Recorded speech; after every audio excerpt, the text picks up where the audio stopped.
नमस्कार. आकाशवाणी औरंगाबाद केंद्राच्या दुपारी 1च्या बातमीपत्रात मी वैभवी जोशी आपलं स्वागत करते. रद्द केलेल्या जुन्या नोटा बदलून देण्यासाठी आणखी वेळ देणार नसल्याचं केंद्र सरकारनं सर्वोच्च न्यायालयाला सांगितलं. नागरिकांना नोटा बदलण्यासाठी गेल्या वर्षीची डिसेंबर 31 ही मर्यादा आणि अनिवासी भारतीयांसाठी दिलेली 31 मार्च ही मुदत योग्य असल्याची भूमिकाही केंद्र सरकारनं घेतली आहे. विमुद्रीकरणाच्या काळात परदेशात असलेल्या नागरिकांना नोटा बदलण्यासाठी अधिक वेळ द्यावा अशी मागणी करणाऱ्या याचिकेच्या सुनावणीदरम्यान अर्थ मंत्रालयानं आपली बाजू मांडली. केंद्र सरकारनं सर्वोच्च न्यायालयात सध्याच्या मतदान केंद्रांप्रमाणे मतमोजणीच्या पद्धतीचं समर्थन केलं आहे.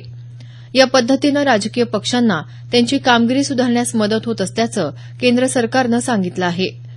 निवडणूक आयोगाचा एकत्रित मतमोजणीचा प्रस्ताव हा मंत्र्यांच्या समितीकडे पाठवला होता.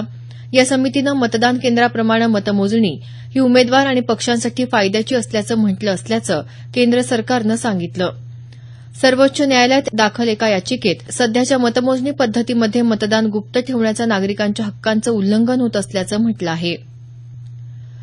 2022 पर्यंत देशात प्रत्येकाला परवडणारं घर देण्याचा सरकारचा संकल्प असून याबाबत आढावा घेण्यासाठी पंतप्रधान कार्यालयानं आज नवी दिल्लीत एका बैठकीचं आयोजन केलं आहे.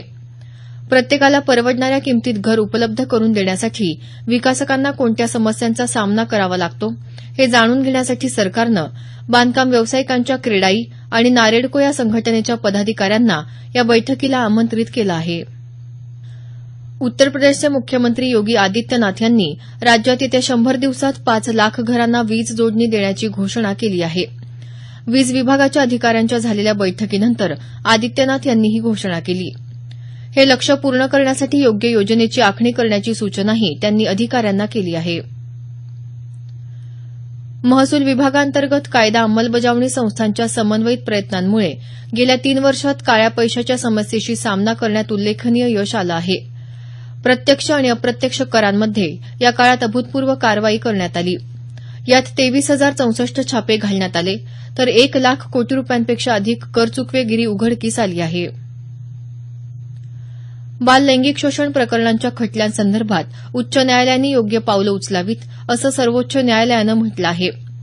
या संदर्भातल्या एका खटल्यावरील सुनावणीदरम्यान न्यायालयानं बाल संरक्षण लैंगिक अपराध कायद्याअंतर्गत खटल्यांसाठी काही राज्यांनी स्वतंत्र सरकारी वकिलांची नियुक्ती केली नसल्याबद्दल नाराजी व्यक्त केली. उच्च न्यायालयांच्या मुख्य न्यायमूर्तींनी या प्रकरणी जातीनं लक्ष घालून अशा खटल्यांसाठी स्वतंत्र सरकारी वकिलांची नियुक्ती करावी असं न्यायालयानं म्हटलं आहे. बालकांसाठी लाभकारक ठरतील अशा आधारभूत सुविधा पुरवण्याचं आवाहनही सर्वोच्च न्यायालयानं केलं आहे. अंगणवाडी कर्मचाऱ्यांना देण्यात येणाऱ्या मानधनात कोणतीही वाढ करण्यात येणार नाही, मात्र राज्य सरकार त्यात वाढ करू शकतं असं केंद्र सरकारतर्फे स्पष्ट करण्यात आलं आहे. अंगणवाडी कर्मचाऱ्यांना देण्यात येणाऱ्या मानधनापैकी 60% रक्कम केंद्राकडून तर 40% रक्कम राज्य सरकारकडून देण्यात येते. या कर्मचाऱ्यांना मानधनाव्यतिरिक्त इतर कल्याणकारी सुविधा देण्यात आल्या असल्याचं केंद्रीय महिला आणि बालविकास राज्यमंत्री कृष्णा राज यांनी सांगितलं.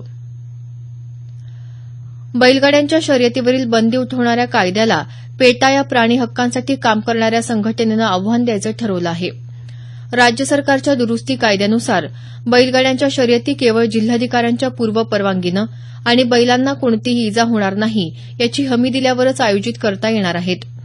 या नियमांचं उल्लंघन करणाऱ्या व्यक्तीस 5 लाख रुपयांपर्यंत दंड आणि 3 वर्षांपर्यंत शिक्षेची तरतूद आहे.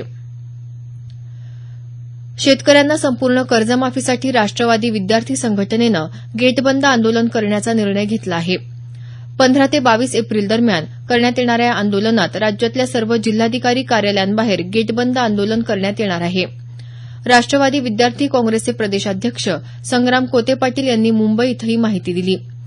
शेतकऱ्यांच्या कर्जमाफीसह दुष्काळग्रस्त विद्यार्थ्यांना शैक्षणिक शुल्क माफी, विद्यार्थ्यांची प्रलंबित शिष्यवृत्ती अदा करणं आदी मागण्यांचं निवेदन राज्यपालांना देणार असल्याचं कोते पाटील यांनी सांगितलं.